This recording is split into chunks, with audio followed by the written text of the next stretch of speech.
Got the camera that direction? You're in. Okay. My name is Beverly Sanders, and today is Tuesday, November 19th, 2013. I'm visiting today with Scott Meier in McFarlin Memorial United Methodist Church in Norman, Oklahoma. This interview is for the historical records of McFarlin United Methodist Church, as well as the Voices of Oklahoma United Methodism project of the Oklahoma Conference Oral History Research Program, which is coordinated through the Commission on Archives and History with the support of the Oklahoma United Methodist Historical Society.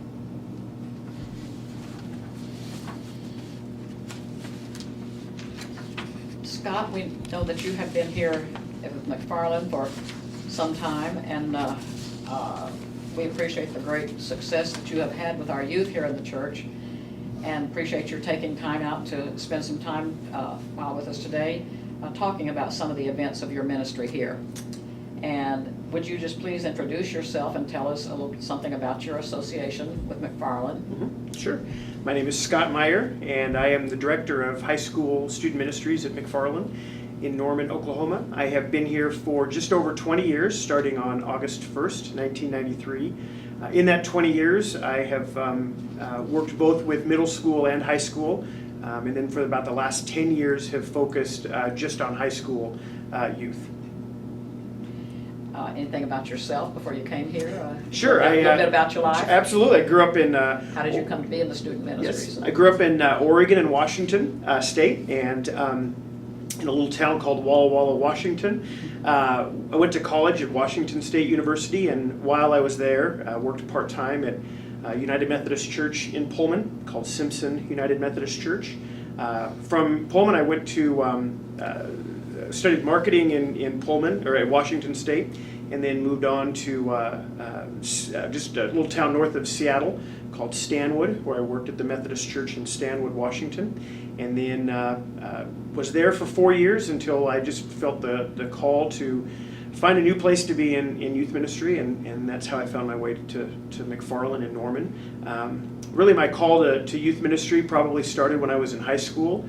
I grew up at Pioneer United Methodist Church in Walla Walla, Washington, and had a fantastic youth minister who was just truly did amazing things in my life and in my faith, and have always thought about her and wanting to make her proud, I guess is one way to say it, and use many of the same tools and things that she did when she was my youth minister in my youth ministry today. So. When you came to McFarlin, this was, I guess, your first venture into full-scale youth ministry. The church that I worked at in Seattle, I did both youth ministry and program ministry for children and adults. And so so being at McFarlin was great because it was going to be an opportunity to full-time just do youth ministry. And McFarlin's a much larger church than the previous two that I'd worked in, and so this was very much a different experience from the very start. So what was it like as you walked into a church like this to interview for this youth ministry? And do you remember anything about your interviewers? Who did the interview? Yeah, well, it was absolutely overwhelming. I remember, it's interesting when you think back to something that is over 20 years ago that you actually can remember it. I remember the airline losing my luggage and already being nervous about the experience. I actually, the interesting part about coming and interviewing at McFarlin is that I had, for myself personally, was looking for a church near a larger metropolitan area. Really wanted to be in a university town because I love that sort of atmosphere that takes place in a university town. So McFarlin was a larger church, wanting to do youth ministry in a large church setting. And when I came to McFarlin to interview,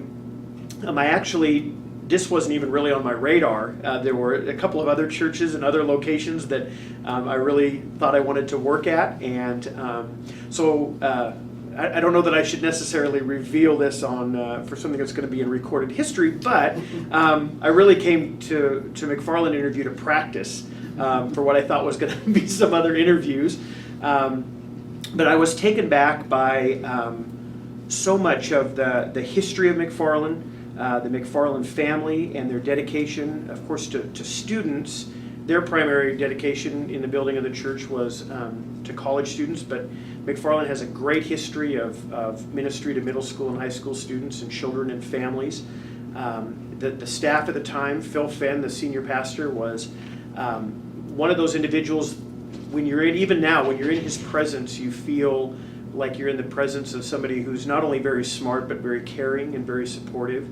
And one of the interesting things that struck me the most, there were two things actually. One is, prior to coming to the interview, there was a phone interview, and Dr. Fenn had himself, another adult, and a student, I believe a middle schooler, on the phone for the interview. And then when I came for my interview, the interview committee was comprised of adults in the church who did not have students, parents of students, middle school and high school students, and then there were middle schoolers and high schoolers on the interview committee. Diana Boyd, Di Boyd, was the chairman of the committee. She has since moved from Norman, but was a great facilitator of that committee. Rob Scher, who grew up at McFarlin, was a part of the committee. Courtney Hendricks, who's now Courtney Tomlinson, who's now is raising her kids in this church, was on the committee. Don Goff, who's been a great supporter of youth ministry and has been on many mission trips. Gene Knehans. And those are all the only ones that I do remember. Don Goff telling me he voted against me, so I've always held that against him. Nobody else will reveal their vote, but he likes to rub that in occasionally. Oh my. So when you arrived here at McFarlin, what was it like? What were the people like, and what kind of situation? What condition was the youth ministry in? Did you feel like you walked into a already established program? What was it like coming? I think the youth ministry had gone through some struggles in recent years, and I think that they were at a time where they were excited about the future. That's not a criticism of anybody before. Student ministries ebb and flow, and they were just sort of in a time where they were looking for some new leadership. There was lots of enthusiasm. The previous youth director had moved to Alaska, and so they were without one for about a year. I remember the kids just being very, very enthusiastic and excited. Not so much about me as a person coming in, but about wanting great things to happen. And immediately the surrounding of support and excitement and enthusiasm was pretty exciting. I remember, when you move far away from where you grow up, and my family, I have a brother who lives in New York City, and my family is from the West Coast. One of the things I remember is how embracing and loving McFarlin was. That as a church, McFarlin is obviously a large congregation, but I experienced what it is, and that is a large congregation with a very small feeling, very small church feeling, caring about their own. There were lots of opportunities, and one of the things I remember most of all coming in was the strength of the music program. And the youth music program specifically at McFarlin has been strong for years and years and years, and has really carried. I think sometimes we forget to give the music program the credit that is due for holding the youth ministry together through ups and downs, and how good and how strong the music department was. And certainly whenever you have two strong programs, there's sometimes not necessarily conflicts, but learning how each work, and there was some of that, but there was also lots of opportunities to work together with the music department, which was always fun. This would have been in 1990. So 1993, I came in August 1st of 1993. Oh, did you celebrate an anniversary this year? I did. So August 1st, 2013 was 20 years. And there are certain things you remember very vividly, and then there are things that just sort of flow together, and maybe age is setting in, you start to forget things. You already mentioned the music program that was well underway and that was established when you came. Do you remember some of the other programs that were already going that may still be or not be Yeah, there were several things that really made McFarlin unique, which was just it made it an enticing congregation.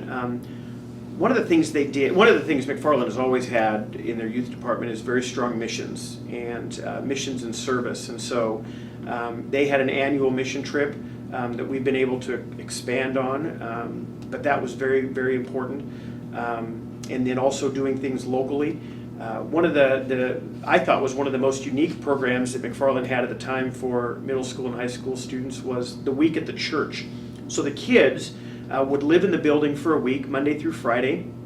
They would go to school during the day, and they would then come back in the evenings and prepare dinner, have devotions in small groups and hang out, and they would do little local mission projects, J.D. McCarty Center, Oklahoma City Food Bank, and then just get the opportunity to be together for a week. And that went on for, after I came, another 10 years. We actually split week at the church into two, a middle school week at the church and a high school week at the church to accommodate numbers. And one of the things that occurred, and sort of the reason we stopped doing that, was just kids have gotten so busy that their days run together, and we found that kids were not able to be fully fully present, I guess would be the way to say it, in the evenings, and so we sunsetted that program. Okay, so you're not doing the week at the So church. we're not doing week at the church anymore. When you would have them here, they went on with school and everything? Mm-hmm. They did. They'd go to school, and Took buses to school? we would take them in the church vans, and then we'd go pick them up after school, and we'd give them some homework time, although I'm convinced they didn't do homework. And yeah, it was really one of those things that I think brought a lot of community. The kids really grew close together, and especially early on, it provided a place for kids to invite their friends to something that was fun. More than just a fun event, there was also, some worship time and devotions in small groups. And I really think that Week at the Church was one of those things that became sort of a signature McFarlin event that really helped us grow for a number of years. And really, the reason we eliminated it, and we've tried to bring it back some through the years. It just sort of sputters. It's just back to how busy kids are. Yeah. And how about some programs that have been added? One of the neatest things that we've added is our spring break mission trip. That happened when the United Methodist Conference Volunteers and Missions Coordinator, Larry Acton, I had only been here a couple of months, and so in October of 1993, a group of youth ministers from the Oklahoma Conference went to Juarez, Mexico, just south of El Paso, and toured some United Methodist mission sites there. Larry's goal and dream was to get more youth groups to be going into Mexico. What ended up happening is we ended up starting in the spring break of 1994. We went to Nuevo Progreso, which is near Rio Bravo, and Matamoros, Mexico, and Reynosa, Mexico, and started taking groups down there. And we've been doing that now for 20 years.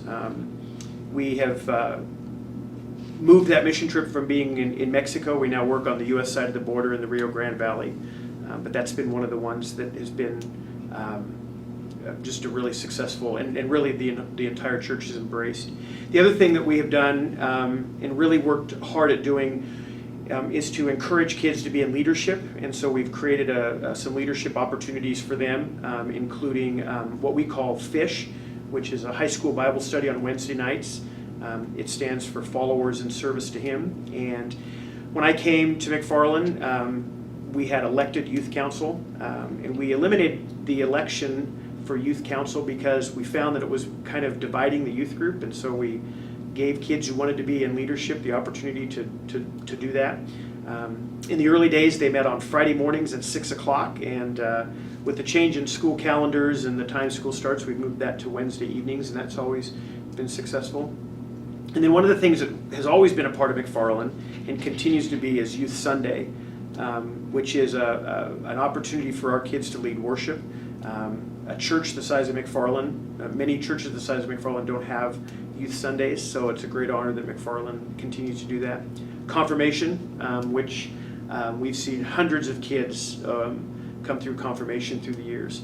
And it's always fun to see kids who go through confirmation, and we are close. In the next couple of years, we will actually have children of confirmands, kids who were confirmed when I was here, since I've been here, that will actually go through confirmation. I think we have an 8th grader that will be going through it either this year or next year. Oh my goodness. I'm not sure how I feel about that. Yes, I tell you what, that's going some. Yes. And you mentioned the mission trips, which I think are probably one of your signature thing with the congregation here, that's one that we as a congregation are most aware of. Can you tell us just briefly what it's like being a director of this major procedure that involves so many people? Tell us what it's like from beginning to end, from the time you first make the announcement on through until it's done. Okay. Really, the mission trips sort of run themselves now because everybody sort of has an expectation and knows what to do. From the time that we announce where we're going in the summer, or when we announce our spring break mission trip, the logistics are probably the most overwhelming thing. Just making sure that we have places to stay and organizations to work with, whether it's houses that we're building or vacation Bible schools that maybe we're helping to run in different cities when we go. One of the things that's always amazing is how much McFarland steps up. In spring break 2013, we took, for our spring break mission, there were 149 people who went. The youngest was 4, the oldest was 91. And so while we call them youth mission trips, one of the things that is so evident is that McFarland supports it financially, prayerfully, people signing up to be a part of that. And people understand that in order to make those trips work, they need to step up, whether it's volunteering to drive a van, to go and be a cook in the kitchen, to go and help direct kids in leading them in the building projects or in a vacation Bible school. So lots of little logistics. And then you just go on the trip and you don't get much sleep, and you think early in the week that you're not going to make it, but by the end of the week it's just an amazing experience. It's hard to describe what the spiritual high and how much fun it is to get to be around kids as they experience that. When the students come back, we've often had them to visit our class, and we hear them all talk, and they nearly all mention, and Youth Sunday, they nearly all mention something about their mission trips. And you can tell that they're really deeply touched, that this is not just a frivolous, throw it off, something to do. Mm-hmm. Have you any idea how many, of some, I won't say necessarily how many, but of some of the students that you have gone through your youth ministry and then gone on into some kind of ministry or church-related career? Yeah, we have several. I think McFarlin as a whole, there are, now to think about it, there's between 15 and 20 who've entered into either headed into seminary or have worked in church work either for a part-time or have done that as a career. We have several United Methodist pastors. We have two in seminary right now. We have a number of folks who are doing youth ministry as lay people. And I think the other thing that we sometimes don't count are the number of kids who grew up at McFarlin in the youth program at the church and then have either continued to go to McFarlin if they live in Norman, raising their families here, or if they've moved on, they seek out another Methodist church. One of the things that's interesting about that, and I think that's significant when we have kids who grow up, get married, have families of their own, and are looking for a place to worship, they compare it to McFarlin, and that can be good and bad because there's only one McFarlin, but it is neat that they had such an amazing experience that they want to make sure to provide that for their kids. As you think back over your ministry here in McFarland, one question I would ask is, have you a favorite of the ministries that you have done, of the different programs?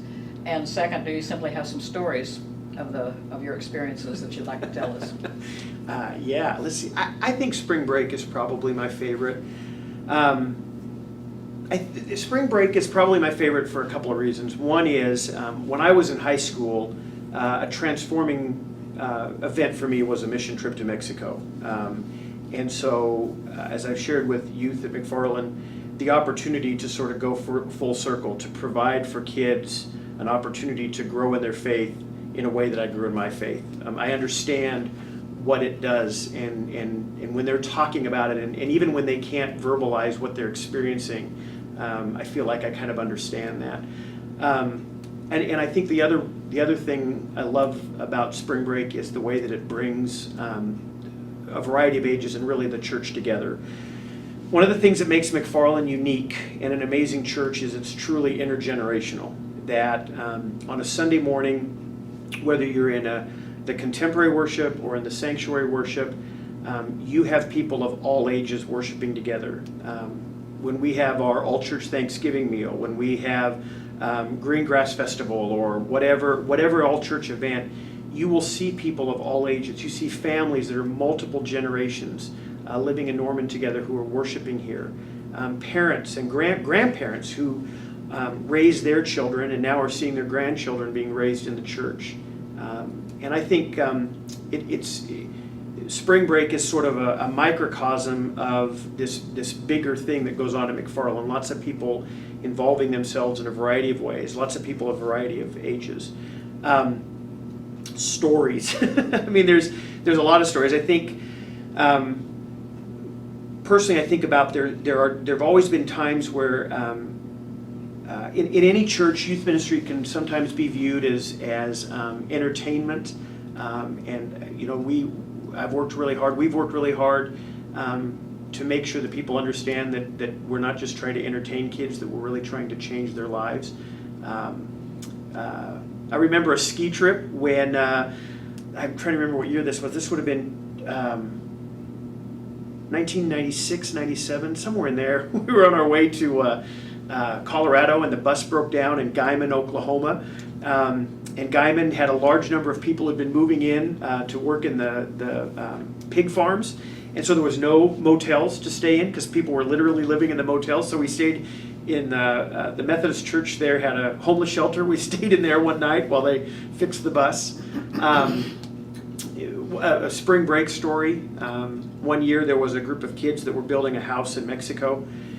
And there was a large pig on the property that this family was raising. And they were building the house, and they would complain every day about how bad this pig just smelled. The pig was just disgusting. And they would talk about the smell of the pig and this pigsty. And so we had a Wednesday afternoon, all of the groups that were building houses, and there were a couple of churches that were down there together, came together at a church and had tamales. The neighborhood had made tamales, and they were pork tamales. And so the group went back to build this house, and it was either later on that afternoon or the next day. One of the girls, I think she was a young high school girl, came up to me, and she was white as a sheet, and she said, Scott, what kind of tamales were those that we had yesterday? And I said, I think they were pork tamales. And I didn't realize at the time where this was going. And she looked at me, and tears started to form in her eyes. And she said, well, the pig's gone. And I said, well, I don't know. So anyway, I inquired. She wanted me to. Found out that, in fact, the pig had been used to make our pork tamales. The group was sort of in shock. But one of the things that provided was, here's a family that was raising a pig to feed themselves that shared with a group of people. They shared a possession of theirs, which ended up being a great teaching moment, but was also pretty overwhelming at the time. I don't know. I've got to think. Let's go on and think. I'm going to have to come back to that one. Okay. I kind of ended that with that pig story.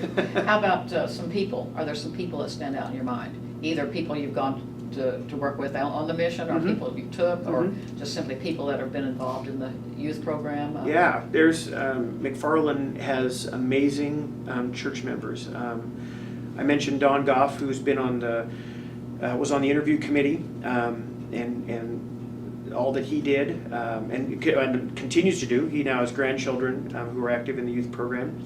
Rob Scher, who grew up here and was the first contemporary Lifeline worship leader.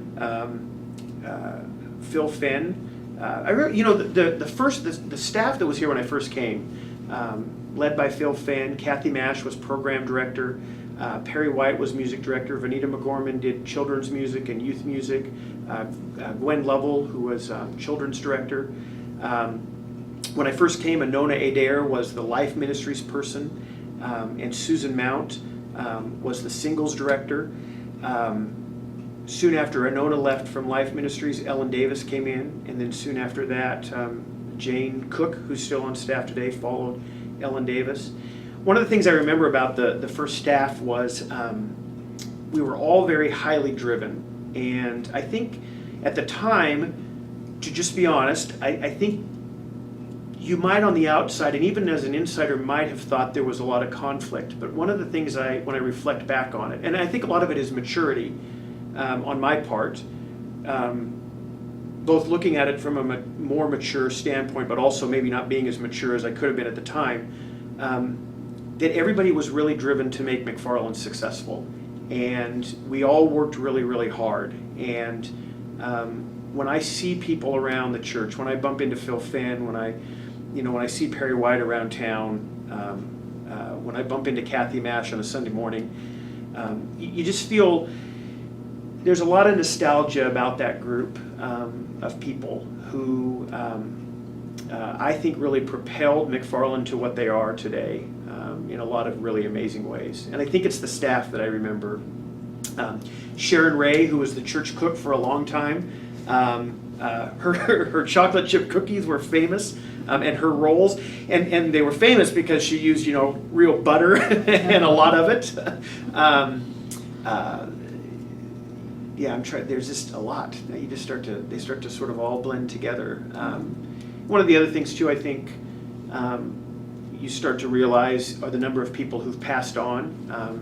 Maybe people who didn't even necessarily associate with the youth program, but who were very, very important to this church, who were essential to the building of the addition, who worked really, really hard for a lot of hours to make sure that McFarland could be successful. Sometimes it's good to just pause and remember the number of people who sacrificed a lot for this church. Dewey Selman. Oh, yeah. That's another name that comes to mind. When I first came, there were a group of 7th grade boys, and what's interesting is they all of the kids who were 7th graders when I first came they were a rowdy bunch of boys, but they have all turned out to just be amazing human adults. Not that they were bad, they were 7th grade boys. And so they were just kind of rambunctious, and so Dewey Selman taught that 7th grade boys Sunday school class. I think he taught it for 2 years. And his quiet presence just calmed that group of boys down. He was just always, when it was easy to write them off, Dewey understood that he had a real calling and passion to just take care of them.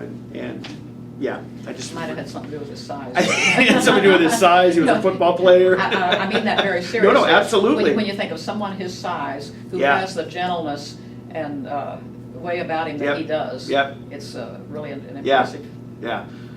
You'll probably keep asking questions. I might just throw out other names that people that I think of. Okay. I was going to say now, what are your hopes and your prayers for McFarland's youth ministry in the future? I hope we continue to grow. I hope McFarland continues to be a place that provides sort of a safe sanctuary, for lack of a better word, for kids, for middle school and high school kids. In a lot of ways, I think their world, I don't want to say it's spiraling out of control, but I sometimes wonder if it's not just spiraling.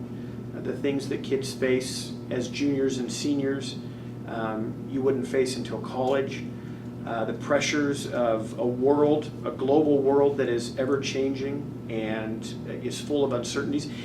That's not to say that what I faced when I was growing up and what you faced when you were growing up weren't uncertainties and weren't real. I mean, I didn't grow up during wars and the Great Depression, and I know that those were times of turmoil. I think one of the things that I worry about with middle school and high school kids is that a lot of what they face is undefined, and the pressures on them are so great to succeed. I worry about the pressures on families, the diminishing reliance that people have on their families. They're just so busy. And I think the church can provide a place where people can come together and like find a community, whether that community is a Sunday school class or a worship service or a youth group or whatever. And it's just interesting to me that McFarlin has such a strong history of reaching out to people who are in need, whether it's people who need food from the food pantry, whether it's college students who need a place just to rest when school is overwhelming, to a church that's extremely supportive and encouraging of youth. I think my hope is that McFarland continues to be a haven where kids are welcomed and want to be, and that we continue to have a really good reputation. McFarland's reputation is absolutely amazing. People think very highly of McFarland, and that's in the community and I think in the Oklahoma Methodist Conference. It has a great reputation, and that reputation is one that is not has not been built by one person. It is a reputation that's been built by a lot of people, and the kids are great. The youth are great beneficiaries of that. And I really hope that both in the present and the future, and I hope it's been this way in the past, is that people who go to the church who may not have middle school or high school kids understand that they are a part of the youth ministry. When they support the church with their giving, when they're present, when they're just here, for the longest time, we have had Youth Sunday on the Sunday after Easter. Usually the lowest attended Sunday of the year when it comes to worship. And that's not the case at McFarland. It's not the lowest Sunday. And I think that speaks highly, so that when we give kids the opportunity to stand in the pulpit and share, the church is there to support them. And I hope that continues. Well, we've come down to where this is your time, your free time. What else would you want to talk about? What did we not mention? Let's see. Have you thought about any more of those people? incidents and people, stories? Or anything else that you feel like we should have said that we haven't? I have to think about. I'm sure there's some of those stories I just can't tell. I'm sure. I'm just kidding. The show were recorded.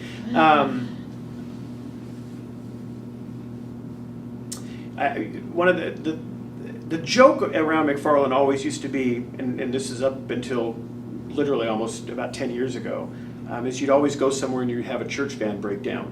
And I can tell you about flat tires we had on the road between all over the country, and the excitement that would have when you'd have a van breakdown or something like that. And that's changed because McFarland values safety and that sort of stuff. I can't think of much else. Is there anything else I should say?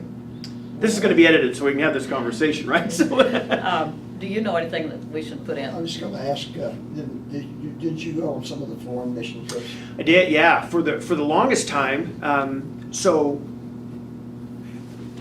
in sorry, I'm going to make sure I get my dates right. In 1979, Phil Fenn came, and soon after that, 1980, 81, Perry White came. Or was Perry before Phil? I get those two mixed up. They go at the same time. They go at the same time, okay. So late 70s, Phil and Perry came, and then in the early 80s, Roy Ben-Dur came on as the youth director. And in the early 80s, the youth program was, both the youth music and youth program were kind of struggling in terms of numbers. And so Roy Ben-Dur and Perry White had this really brilliant idea of every 4 years taking the youth on a joint mission trip choir tour. And so in 1984, they took a group to Brazil. And then in 1988, they went to England and toured the Footsteps of John Wesley. In 1992, they went to Alaska and worked and they would, in Alaska, for instance, they sang at churches, and then they led a vacation Bible school and did some construction at a Camp Birchwood outside of Anchorage. Then I came in 93, and so the next one was 1996. We went back to Brazil, Rio de Janeiro and Belo Horizonte, I think is how you say it. Worked at a Methodist camp there in Brazil and sang in local churches. In 2000, we went to Costa Rica and worked at a Methodist camp, building a sports court. And then I remember in 2000, we were very near the rainforest. So I had the opportunity to spend some time in the rainforest, but also in some small communities in some small schools that had never seen handbells before. And so the handbells were actually the most exciting thing for a lot of the local school children that we had the opportunity to share with. And then after 2000, it had grown so much. The trip had literally grown to the point where we knew we were going to have the potential of upwards of 100 people. And we really struggled with how do you travel with that many people. And so in 2004, we made the decision that it would be a choir tour only. And it had a lot to do with finances and group size. And so in 2004, they went to Ukraine. And that continues today. Every 4 years, the music department goes somewhere overseas, which, again, is one of those sort of signature things that McFarlin does. Another thing that comes to mind is the youth have coordinated Operation Santa Claus. So at Christmas, families in need in our community are sponsored by adult Sunday school classes, and the kids help hand out those gifts to those families. For years, we would actually deliver them to the families. And one Christmas, we ended up having a group of our students, deliver gifts to a family that had a teenage son that some of our kids went to school with. And it was I use the word humiliating. I'm not sure if that was actually, that may be, I don't know if that's the right word, but it was a very difficult circumstance for both our kids who experienced that, but also for that young man who was on the receiving end. And so we changed it to where families come to the church and receive the gifts, and our kids help load them up into cars. And it's just a great interaction time. McFarland's done a lot with the Oklahoma City Food Bank. We have kids who do local missions with them. And so we try to do local stuff as well as outside the wall, or farther away kinds of things. You got married while you've been here at McFarland. I did. Well, what was it like getting married with all of these youth? I'm sure they all wanted to be there and be a part of the ceremony. That was it must have been interesting. I've been married 10 years, so been at McFarland 20, married 10, and most people probably don't remember their wedding because it goes by so fast. It's such a you work up towards it. It was one of those times where it was fun to get to have a lot of kids who were very active at that time. It was a very strong group of kids who got to be there and wanted to be there, and their families were there, and that was a lot of fun. It's neat to be married to somebody. I'm talking about my wife now. Kristen's family is she's a third generation McFarlin member. Her grandparents, Dorothy and Hillier Freeland, started coming to McFarlin in the late 40s, early 50s. Kristen's grandfather was the director of the student union at OU until the late 70s, early 80s. And so grew up here, and her grandmother is still living, so to be a part of a third generation, that's, I think, another thing that I love about McFarlin. You see that in a lot of people, multiple generations a part of McFarlin. Being a part of a family that's a multiple generation, you get the opportunity to see McFarlin from another side as to how important this church is. But it was fun to get married in the church that I work at, and it was an overwhelming experience also to get to see kids who wanted to be there and allowing them to be present with something that's so significant, and getting to share a part of your life with them that maybe they don't always get to see. I think that it allows some opportunity to be real with them, which is one of the great things. I just love hanging out with middle school and high school kids. I think that's why I have enjoyed doing this. I love being around them and hearing them and listening to them and watching them grow and develop. It's a neat opportunity when you get to see kids start as a sixth grader and develop not only as a person, but also spiritually, and who it is that they're going to be as they move on to the next place. And there's a lot of times I will bump into somebody in the grocery store who grew up at McFarlin. Maybe they have found their way to a new church or something, and you get to talk to them, and those kinds of things are those are really actually real special moments. I'm remembering, I think that at one time, and you may still be doing it, I don't know, talk about meeting kids in special places, that you would pick up some kids from school and take them to lunch. Yeah, I was just thinking about that. You know, that's one of those things that I take all the credit for, but actually it's Benita McGorman, who, Really? when I first came here, it was when there was the West Junior High and West Mid-High and Central Mid-High for 9th and 10th graders. And we had a large number of kids who went to West who wanted to go to lunch. And so we started out, she suggested it to me, and so one day I took a van to pick them up.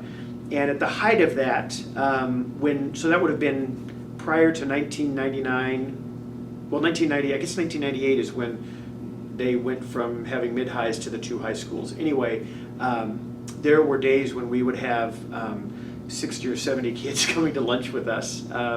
And so now we pick up kids at Norman North and Norman High on Fridays for lunch and take them out.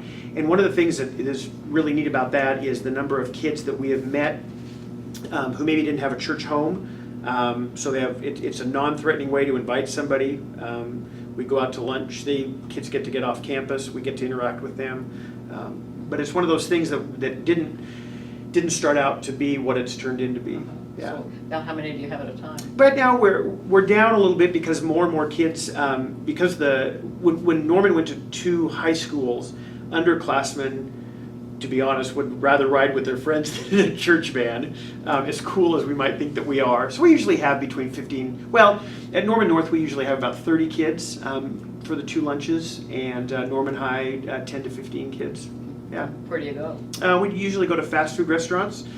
Chick-fil-A and Raising Cane's are their favorite, or Qdoba. Sooner Dairy Lunch on Main Street is a favorite, and kids take their own money and eat lunch. That's wonderful. So it's always a lot of fun. Great. Yeah.